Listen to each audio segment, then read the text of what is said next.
The Scottish nation was once isolated from Europe and the rest of the world. They were known as an illiterate, barbarous people with many fighting clans and tribes.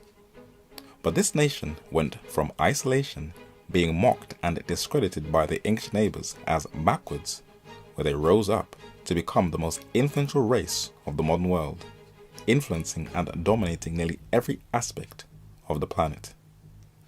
But they would have been insignificant if one man didn't decide to make a bold stand. Have you ever heard of a man by the name of John Knox? He was a 16th century Scottish reformer, a very controversial figure.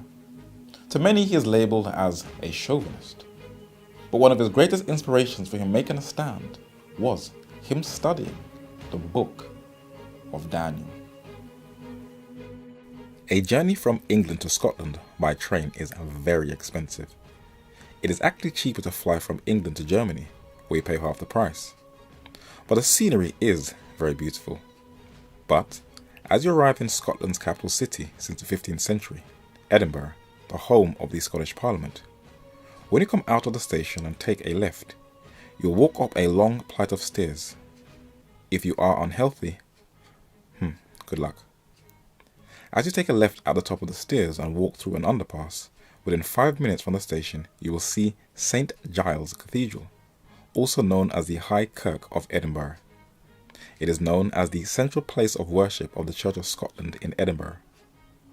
Inside the building it is huge, and it was once the headquarters of the father of Presbyterianism, John Knox. This statue of him presents him as a man who was huge in stature, but contemporary accounts of his day tell you that he was actually quite short. But a man nicknamed the Thundering Scot had a will of steel, and his bold stand was to greatly influence not only the landscape of Europe, but the entire world. But being a lone soldier does come with a price. In his early career, he was kidnapped by a French invasion of Scotland, and was a prisoner and a slave in fetters in France for 2 years until he was rescued. And there were apparent death threats and assassination attempts on his life. Though his beard could pass him as a modern-day Islamic imam, this man made a stand when there was no free press, no free platform and no organ. The only way to defend your cause was via the church pulpit. And John Knox was standing in the middle of a very intense period of human history, the transition from the age of feudalism and the coming age of liberty. And he was one of many who was to play a key and pivotal role that brought about that change. But what inspired him to make that stand? Patrick Hamilton on the right and George Wishart on the left were two of many martyrs in Scotland. They were killed. Why? Because they put the authority of the Bible above the authority of the Catholic Church. That was a state crime. It was John Knox's close friend George Wishart whose death had the greatest impact on him. Wishart's arrest, trial and execution at the age of 33 was ordered by Scottish statesman David Beaton, the most powerful figure in that nation, nicknamed the Cruel Persecutor. He was the Archbishop of St. Andrews, Lord Chancellor of Scotland and the last Cardinal Legate of Scotland prior to the Reformation, being the first Scotsman to be raised in that position. He had 8 children with his mistress and was an implacable opponent of the Reformation. But he was murdered by men who wanted to avenge George Wishart's death, and his mutilated body lay hanging from St. Andrew's Castle for months.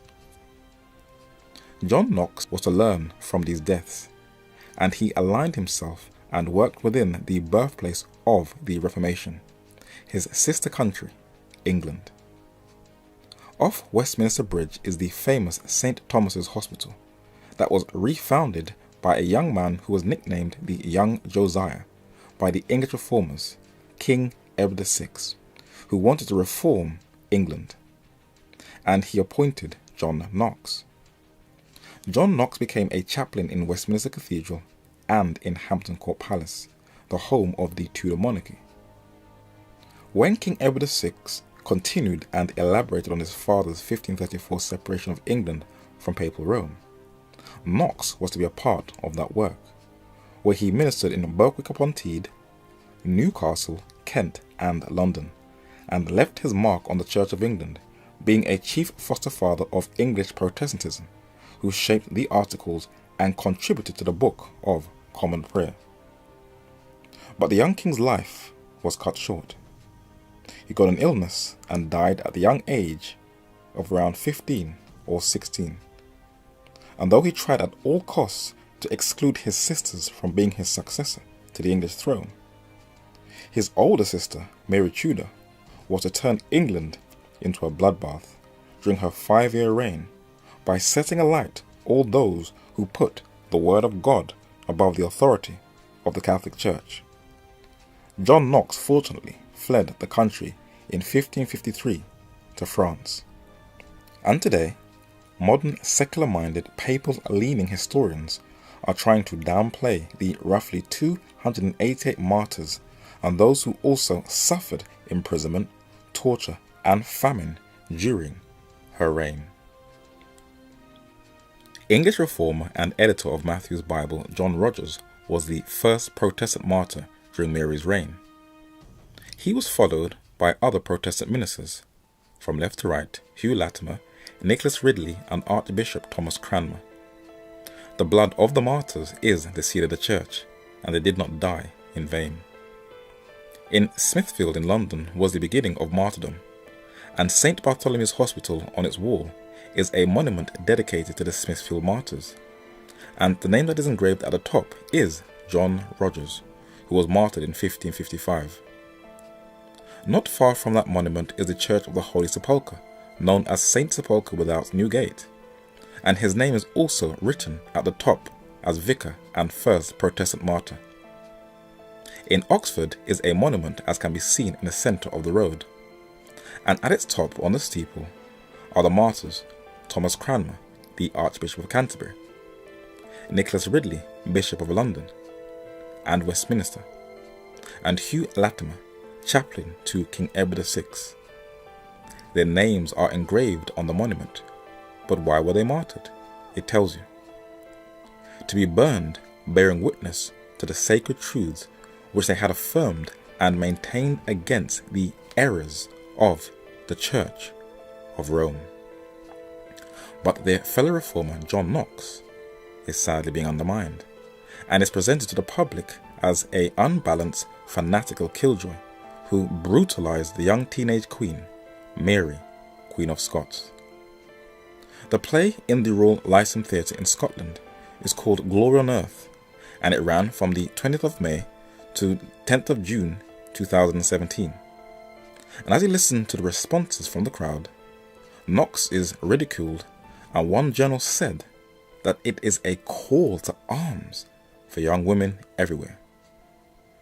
The Roman Catholic Church has an absolutely cunning and clever way of making herself look like the victim of history.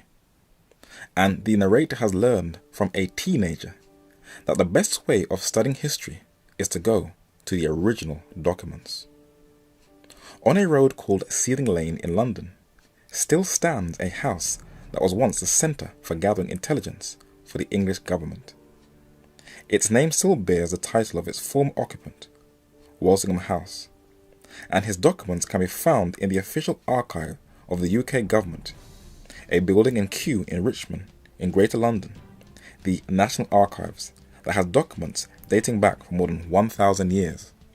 And a handful of them belong to Sir Francis Walsingham, the Principal Secretary of State to Queen Elizabeth I, known as her spy master, who is the godfather of modern-day intelligence and the secret services. He was a skilled diplomat whose knowledge of languages, French, Italian and Latin, and his recruitment of people from Cambridge and Oxford, nurtured the art of espionage and the questionable and controversial black art of psychological warfare, where he had the tools and techniques for making and breaking codes, and he was kept well informed on contemporary international politics. A book was published in 2006 titled Elizabeth Spymaster by a highly respected OBE British historian, Robert Hutchinson, that is well documented and gives us a picture of the vast intelligence apparatus of Sir Francis Walsingham. An excerpt of it says that Sir Francis Walsingham changed the course of European history. His new network of intelligentsias was nearing full operational capability by 1580. He now had agents based in 12 towns or cities in France, 9 in Germany, 4 in Italy, 3 in the Low Countries, 4 in Spain, and others within the huge Turkish Empire in Algiers, Tripoli, and Constantinople. 8 years after his death, his reputation as a clever and devious spymaster lived on. He outdid the Jesuits in their own bow, that is, at their own game, and overreached them in their own equivocation. David Lloyd, the 17th century English biographer, wrote admiringly in his State Worthies. Many look at the fast-paced action-packed British intelligence flicks, mesmerized by the plots and intrigued by the storylines, but most are totally unaware that British intelligence, that consists of MI5 and MI6, was developed in the 16th century to protect the realm and to counter the deadly Catholic plots that were mostly spearheaded by Western Europe's once most deadliest foes, the Sons of Loyola, the Jesuits. English historians James Anthony Froude on the left and Protestant writer Walter Walsh on the right, a member of the Royal Historical Society, both used state documents to show what really happened during the days of John Knox and Queen Mary of Scots. And in the National Archives in Kew are a number of well-preserved documents that details who Mary Queen of Scots was, and she definitely was not innocent, but sinister and dark. It is clear one of Walsingham's tasks was to review seditious books that were compiled by the Jesuits, and in 1577, May the 28th, it was discovered that Mary, Queen of Scots, was working with the Jesuits, one of many plots that were detected. John Knox's name is only mentioned a couple of times in the British State Papers as a licensed preacher under the leadership of King Edward VI, but most are unaware that he collaborated with the English government and shared intel with Queen Elizabeth I and Lord Burleigh about a rumoured Franco-Spanish invasion and takeover of the British Isles, and to make by force Mary Queen of Scots monarch of both Scotland and England. In the 1973 edition of the Encyclopaedia Britannica, volume 13, under John Knox it reads that in Scotland, matters reached a crisis in the spring of 1559.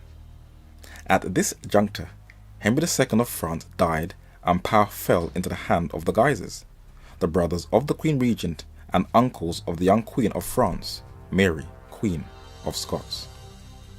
Strong French intervention in Scotland was now assured in furtherance of the Guise plan to displace Elizabeth and to unite France, Scotland and England under Francis II of France and Mary.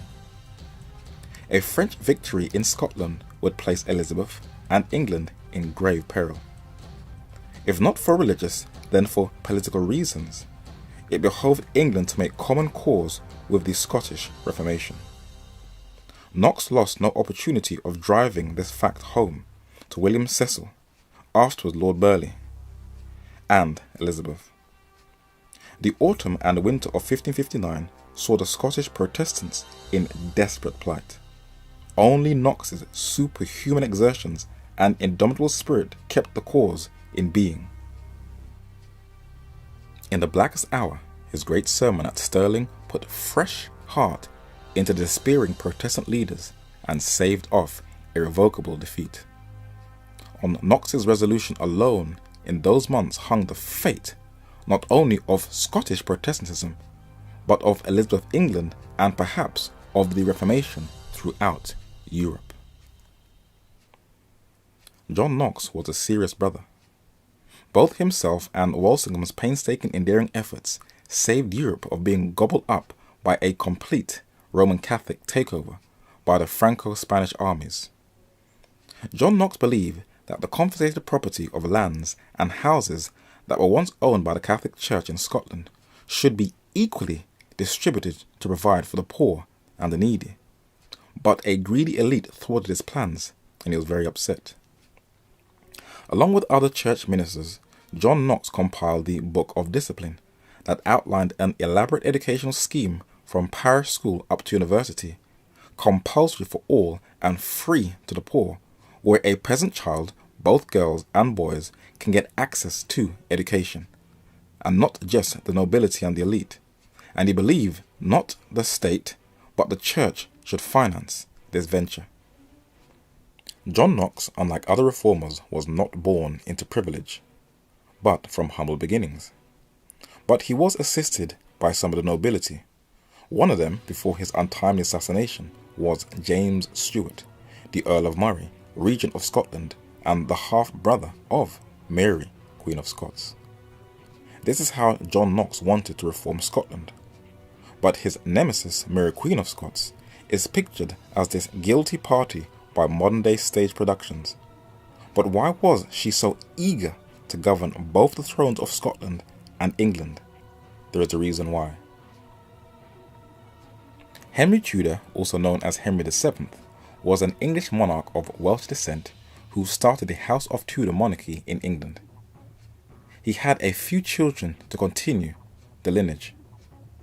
His successor to the English throne was Henry VIII, who also had a number of children to continue their legacy.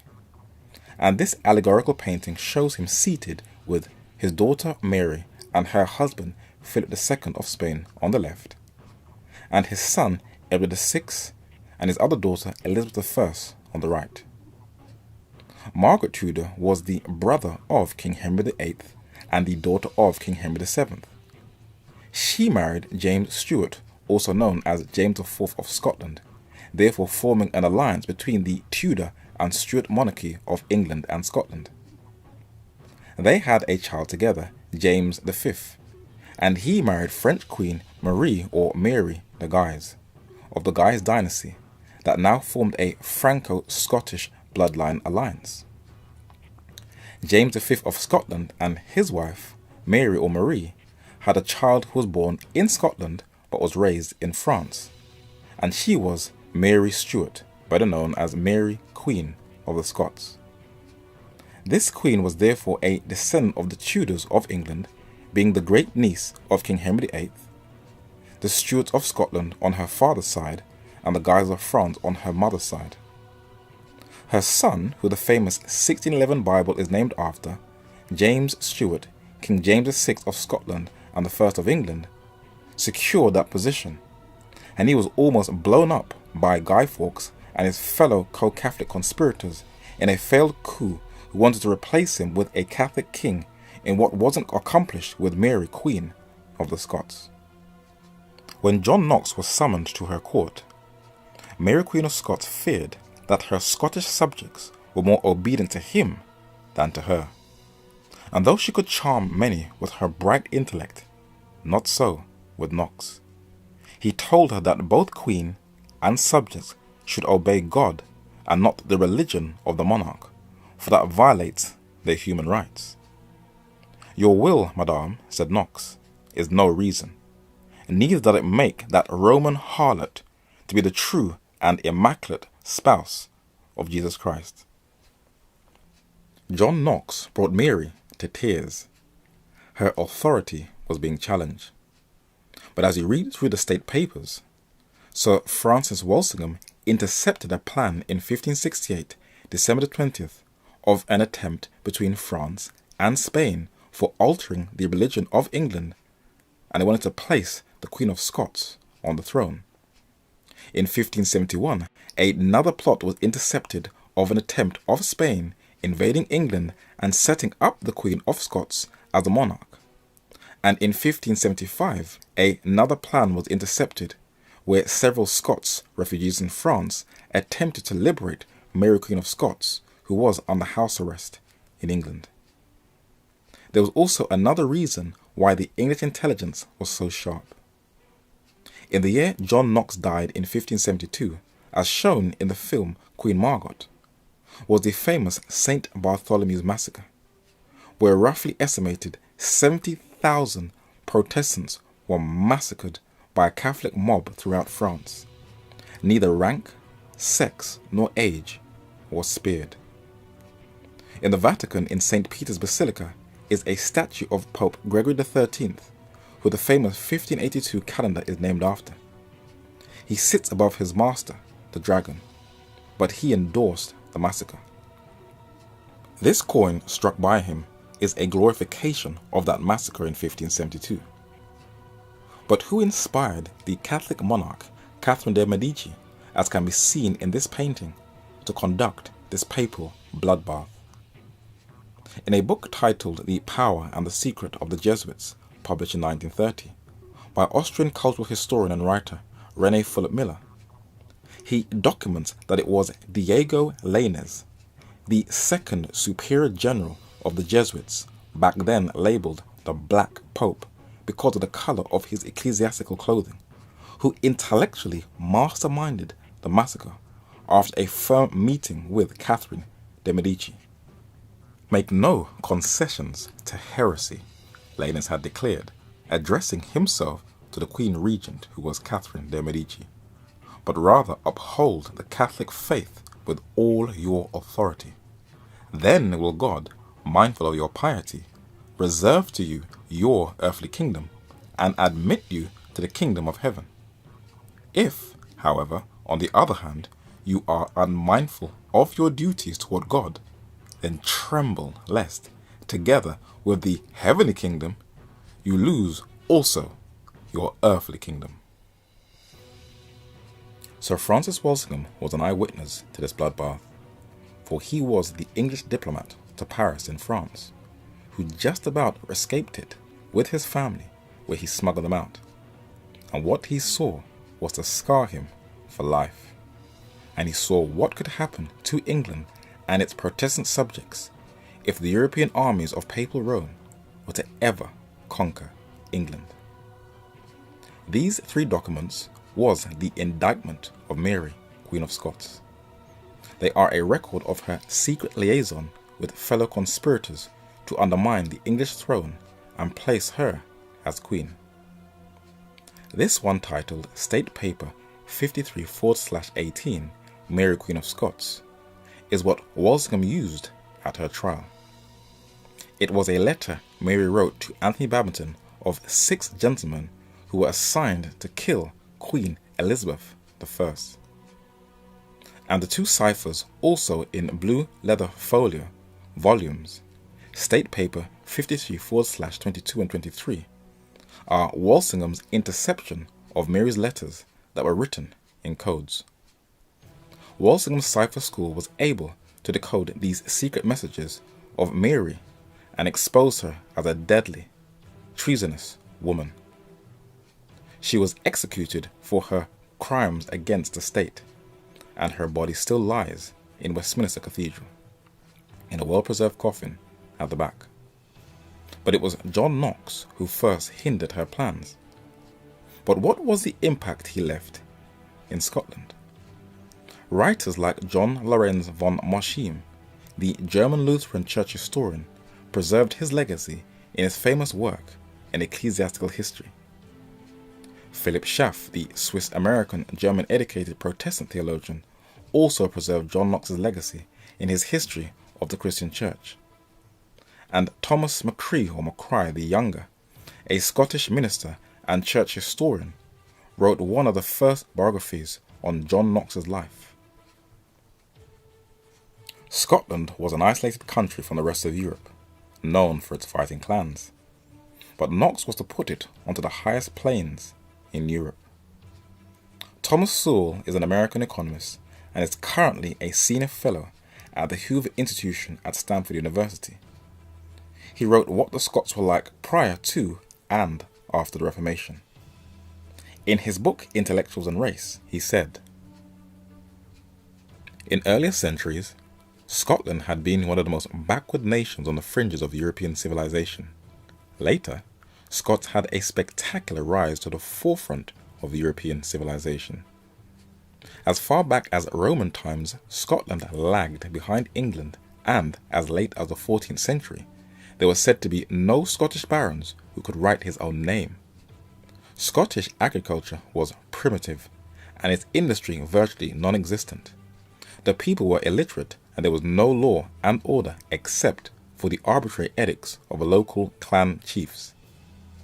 The spread of the English language, beginning in the Scottish lowlands, opened a whole new world of literature in numerous fields to the Scots, fields in which there was little or no literature in the indigenous Gaelic language. Education caught on so widely in the Scottish lowlands that they had compulsory education before England did, and developed the most extensive system of schools in Europe, and that was down to John Knox. From the middle of the 18th century to the middle of the 19th century, most of the leading British intellectual figures were either from Scotland or of Scottish ancestry. These included David Hume in philosophy, Adam Smith in economics, Joseph Black in chemistry, Robert Adam in architecture, James Watt in engineering, Sir Walter Scott in literature, and John Stuart Mill in economics, philosophy, and political science. In medicine, Scots likewise moved to the forefront, not only in Britain, but also in Russia, where Catherine the Great had a Scottish physician, and in America, where Scots established some of the earliest medical schools. Scots also set the world standard in engineering in general and shipbuilding in particular. By 1871, nearly half the ships built in Great Britain were built in Scotland. Scottish universities surged ahead of English universities in science and engineering. In short, the Scots surpassed those from whom they once learned. From reading the works of Thomas Sewell, you would think that he borrowed it verbatim from a Scottish writer who wrote about his homeland and its development since the Reformation. East Preston Burial Ground is a well-kept cemetery in Edinburgh in Scotland that has the remains of what looks like many affluent people in Scotland, where the graves are very well kept, and among them lies the remains of a man and his family. His name is Dr. James Aitken Wiley, a Protestant professor and Scottish historian. At the bottom of his grave are the words, "Till he come," where he waits to arise at the first resurrection.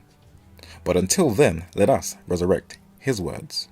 Wiley was, and the narrator will say still is, a prolific writer and the leading Protestant authority throughout the English-speaking world in Christendom. He was not a patriot who romanticized about the past. He was not a polemic, and did not believe in the deist hero worship of the great man of history, like fellow Scot Thomas Carlyle. He was balanced. And from young, Wiley knew that through all the ages of the future, the foremost place among Scotsmen must belong to Knox. John Knox never feared man because he never mistrusted God. Knox grasped the eternal principle of liberty, the government of the human conscience by the Bible, and planting his Reformation upon this foundation stone, he endowed it with the attribute of durability. From an early date, Scotland had been in course of preparation for the part it was to act in the great movement of the 16th century. A small country, it was parted by barbarism as well as by distance from the rest of the world. The land was the dwelling of savage tribes who practiced the horrid rites and worshipped, under other names, the deities to which the ancient Assyrians had bowed down. Of all the countries of Europe, Scotland is the country which owes most to the Reformation, seeing it received most from it. The Reformation found Scotland a country of inhospitable bogs and moors, and it has made it a country of gardens and richly cultivated fields. The Reformation found Scotland a land without letters, and it gave it a literature destined to endure while the language lasts, rivaling in terseness and elegance of diction the purest models of the Augustan era, and far excelling them in dignity of matter and grandeur of sentiments. The Reformation found Scotland a land without arts, and made it the inventress of the steam engine, which has revolutionized the labour of the world, and is destined, after covering its own soil with the marvels of industry and trade, to extend the blessings of commerce to the remotest shores and the rudest tribes. In a word, the Reformation found Scotland the least of the European nations, and it has placed it, in conjunction with its sister of England, at the head of the nations of the earth. This well-researched book, How the Scots Invented the Modern World, by Arthur L. Herman, an American popular historian, that was published in 2001, is the only known modern work that credits John Knox as developing the Scottish culture, whereby most historians credit Scotland's greatness to the Enlightenment period of the 1700s. King James VI of Scotland and the first of England's tutors were some of the best minds in Scotland. Scottish historian George Buchanan, on the left, was a Protestant and known as Scotland's greatest humanist. He was educated in Paris, France, and was a tutor to the young king. And Sir Peter Young, on the right, was also a Protestant. He was a Scottish diplomat who studied under Theodore Beza in Geneva, Scotland. He was also a tutor to the young king. John Napier, the 8th Laird of Merchiston, was also a Scottish Protestant. He was a mathematician, physicist, and astronomer. He wrote a commentary on the Book of Revelation published in 1593, and like John Knox, identified the papacy as the harlot of Revelation chapter 17. But he was also the discoverer of logarithms that revolutionized mathematics from the 17th century to this day, from his 1614 publication that he spent over 20 years devising.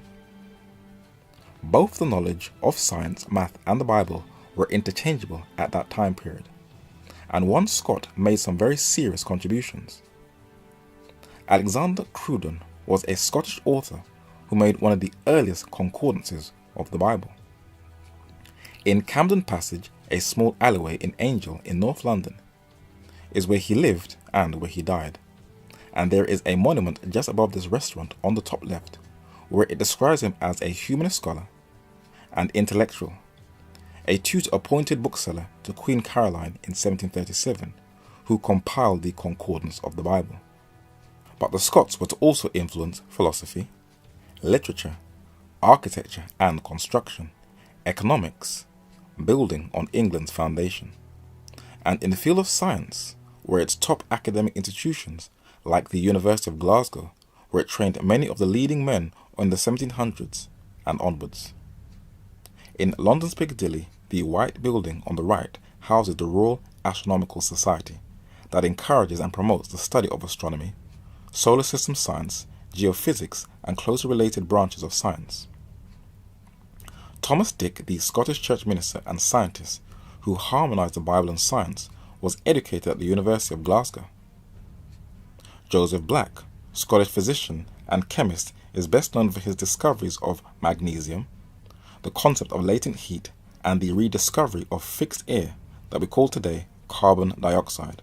Was also educated at the University of Glasgow, where he also became a professor of anatomy and chemistry at that institution. Scottish anatomist and physician William Hunter has a museum named after him to further his studies. He was educated at the University of Glasgow. His younger brother, the surgeon John Hunter, though not educated in Glasgow but in London, also has a museum named after him in London for his contributions to science. In London's Embankment is an architectural work that was designed by a Scot. This neoclassical style of building is called Somerset House on London's Waterloo Bridge. Overlooking London's River Thames, it is also the campus of London's King College. It was designed by Swiss-born Scottish architect Sir William Chambers, a member of the Swedish East India Company, the Royal Academy, and the architectural tutor to the young Prince of Wales, later King George III. But he had a rival. It was Robert Adam, who transformed the art of building in the modern world, and this Scot was to also have an impact on modern architecture. There is a road named after him by the Wallace Collection behind London Selfridges, and the house where he once lived still has a plaque bearing his name. It is on a road called Fitzroy Square, and he was one of the men who reintroduced neoclassical architecture into Britain. And in the field of finance, when you come out of Bank Station in London's famous Square Mile, there is a building designed in neoclassical architecture. It is the headquarters of the Bank of England, the central bank of the United Kingdom, the second oldest central bank and the eighth oldest bank in the world, that was set up in 1694 for the benefit of English merchants in the 17th century after a terrible naval defeat from the French on the 10th of July 1690 on the English Channel at the Battle of Beachy Head, that would inspire England to build a powerful Royal Navy that would help in the development of trade, agriculture and industry, and the newly developed economic system of trafficking in slaves that contributed greatly to the build-up of the finances of the British Empire. Slave traders and bankers badly needed credit, so the merchants became the bankers of the slave trade, where the Bank of England governed the whole system of commercial credit. But who was one of its chief co-creators? William Paterson, a Dumfriesshire Scot, was a man who had drawn up the original proposal for the Bank of England. Another Scot, a convicted murderer and economist, John Law, set up a bank in France, the Banque Générale, that could issue paper money or banknotes. He was responsible for the Mississippi Company bubble that financed the monopoly and expansion of the French Empire. Another Scottish economist, Adam Smith, famous for the work Wealth of Nations, that has played one of the major contributions to economic and political theory, laid the foundations of classical free market economic theory, and he was also educated at the University of Glasgow. What about modern trains and rail travel? How did the modern world get to reach their destinations in rapid time? In London's Science Museum are many inventions that are dedicated to the history of rail travel. Both Thomas Sewell and James Aiken Wiley are clear that it was the Scots who started rail travel, but it was developed from the English. This is the workshop of James Watt, the Scottish inventor, mechanical engineer and chemist, educated at the University of Glasgow, who developed the steam engine that has impacted modern travel. He was a fellowship at the Royal Society of both London and Edinburgh, and the London Independent says that his workshop changed the world. And the Guardian said that James Watt changed history and the future of our planet. But it doesn't stop there. Most of us, not all, for there is a lot of poverty out there, possess a mobile cell phone. And modern smartphones are like computers, where you can pay bills, take pictures, watch a documentary, film, or the news, make a call, and the list goes on. But who is responsible for this invention? Scottish inventor Alexander Graham Bell is credited with patenting the telephone. But there seems to be a very heated discussion of recent times, for Americans are claiming that he stole it from them. What about the television? Homes that are privileged have their slick, paper-thin, flat-screen TVs on the wall, or it is like having a cinema in your living room with surround sound. But once again, it was an invention that was developed by another Scot, John Logie Baird, an unknown figure in the development of modern-day technology. In London Soho, there is a street just off Oxford Street called Fifth Street. And as you walk down the road, there is a plaque that commemorates the house where John Logie Baird first developed or demonstrated television. But with greatness always comes wickedness and abuses, and unbeknownst to many, the Scots greatly profited from slavery. The narrator's surname, MacQueen, Mac meaning son of a queen, is Scottish Celtic. So the Scots played a role in those Caribbean slave plantations, though the Scottish educational system prefers that it is not mentioned in the curriculum to be taught in the schools. Thomas Carlyle, the Scottish historian and philosopher, whose statue stands in Chelsea, saw the slave trade as a fully justified act, embracing the racist ideas of the other Scots, David Hume and John Hunter. and he shared his views with another Scot, whose statue is in Embankment Gardens, John Stuart Mill, a proponent of utilitarianism. He inherited a lot of his ideas from his father. They both at one time lived in the same house, and his father was a Scotsman whose name was James Mill, an opponent of religion and one of the chief strategists of British colonial rule in India.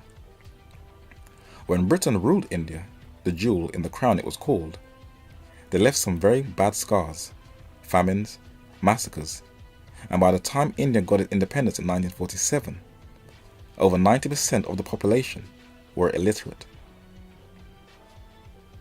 The Scots have also influenced how the world measures the age of the Earth. The Earth is young, thousands of years old, but there are those who have a uniformitarian view, which is the theory that geological processes are always due to continuously and uniformly operating forces. James Hutton, a Scottish geologist, physician and a naturalist, was the original proposer of uniformitarianism that taught that sedimentary strata were laid down slowly over long periods, and this continuous cycle of events would take an immense time or millions of years. This view was embraced by English naturalist Charles Lyell, the man who inspired Charles Darwin, and it is the accepted basis for geological teaching today. But as this study draws to a close, we will look at two more Scotsmen trained at the University of Glasgow who influenced the modern world. William Thomson, 1st Baron Kelvin, was an Irish-born Scottish physicist and engineer who is famous for being the discoverer of the second law of thermodynamics and an inventor of telegraphic and scientific instruments. Just off Belgrave Square in Belgravia, that houses a high number of foreign embassies in London, is a road called Eaton Place. It was once the home of the Scottish inventor Lord Kelvin. On display in London's Science Museum is one of his inventions, a tide predicting machine to predict the motion of tides in the 1870s.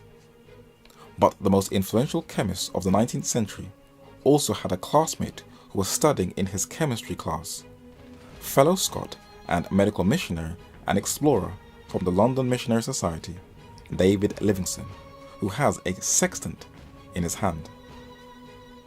David Livingstone was a serious man. He may look like he had issues from this photo, but it was very rare to see people smile in the 19th century photo ops. But in his exploration in the interior of Africa, he was to expose one of the most downplayed, rarely spoken about episodes of modern human history, the Arab Muslims' role in the slave trade in Africa. Slavery, till this very day, is still a touchy subject. Though it has existed for thousands of years and still continues to this day, everybody today sees themselves as victims, when both blacks, whites, and Arabs all collectively played a central role. It is rumored that in Arab-dominated states in Mauritania and West Africa, and the famine cholera-stricken Yemen, blacks are still slaves in the Muslim world. This courageous missionary wanted to put an end to it, and David Livingstone attended night classes to get the education he craved. By the time he was 14, he had learned Latin and Greek, and mastered stacks of theological literature. He got on well with Africans, better in fact than he did with white Europeans. Livingstone clashed repeatedly with the local Boers. Those were the Dutch descendants who later set up the state of apartheid in South Africa, especially when he supported a local native revolt against their rule. Livingstone did what he could to hinder the slave traders. He did not hesitate to give modern firearms to African communities to fight them off. Livingstone's third and final African expedition was sponsored by the Royal Geographical Society. He planned to discover the source of the Nile in Eastern Africa. This was one serious brother whose last expedition was financed by the Royal Geographical Society. He was so respected by them that on the north side of their building, on the main road called Kensington Gore, is a bronze statue of Scotsman David Livingstone. He died in Africa, but his body was transferred to England, where he now sleeps in Westminster Cathedral until the first resurrection. But his children, his daughter and his son on the left, his son seated and his daughter standing, still continued in bettering race relations, as can be seen in this photo that was taken in Nottingham. But none of these accomplishments of the Scots would have been possible if John Knox did not make a bold stand. Behind this church in a parking lot are his remains, under number 23. Many feel this greatly discredits him, but like Livingstone and others before them, these all died in faith, not having received the promises, but having seen them afar off.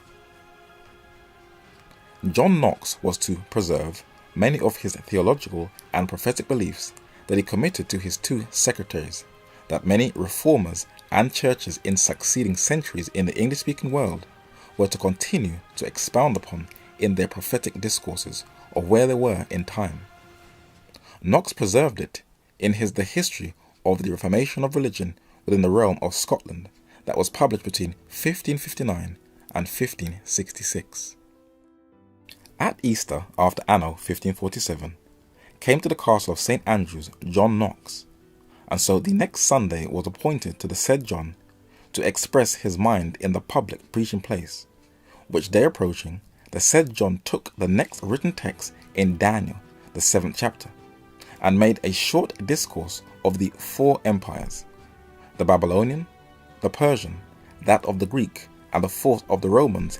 In the destruction whereof rose up that last beast, which he affirmed to be the Roman Church, for no other power that ever hath yet been do all the notes that God hath showed to the prophet appertain, except to it alone, the man of sin, the Antichrist, the whore of Babylon.